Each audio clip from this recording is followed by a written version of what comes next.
নমস্কার বন্ধুরা, বংরাধুনী রান্নাঘরে আরও একটি নতুন পর্বে সবাইকে স্বাগত।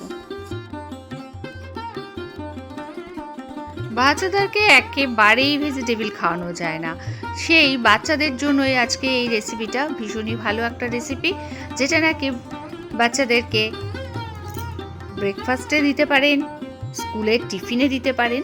এখানে বকুলি ছিল আর ছিল রাঙা আলু, মিষ্টি আলু যেটা, সেটাকে সেদ্ধ করে নিয়েছি। 1.5 কাপ জল দিয়ে সেদ্ধ করে নিয়েছি, জলটা পুরো টানিয়ে নিয়েছি। ম্যাশ করে নিলাম, নুন, সামান্য ভাজা মশলা যেটার মধ্যে মৌরি, ধনে আর সাদা জিরে ভেজে রেখেছিলাম, সেটাকে গুঁড়িয়ে নিয়েছি। সেটা গোলমরিচের গুঁড়ো, অরিগানো, এগুলো সব এর মধ্যে দিয়ে এটাকে মিক্সড করে নিচ্ছি। এর মধ্যে দিচ্ছি যথেষ্ট পরিমাণে কর্নফ্লাওয়ার, মানে যতটুকু কর্নফ্লাওয়ার দিলে এটা বেশ টাইট মতো হবে ততটুকুই দিলাম। আমি এখানে 4 চামচ দিয়েছি। আর দিলাম ধনেপাতা কুচানো। বাচ্চারা যেহেতু খাবে তাদের জন্য আমি আর লঙ্কাটা দিলাম না।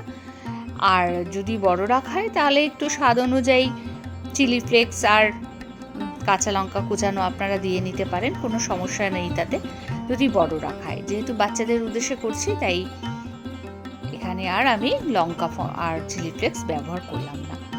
এইভাবে তৈরি করে নিলাম। সবকটা এইভাবে তৈরি করে নেওয়ার পর ফ্রাই প্যানের মধ্যে বাটার দিলাম, আর বাটারটা দিয়ে তার মধ্যে স্যালো ফ্রাই করে নেব।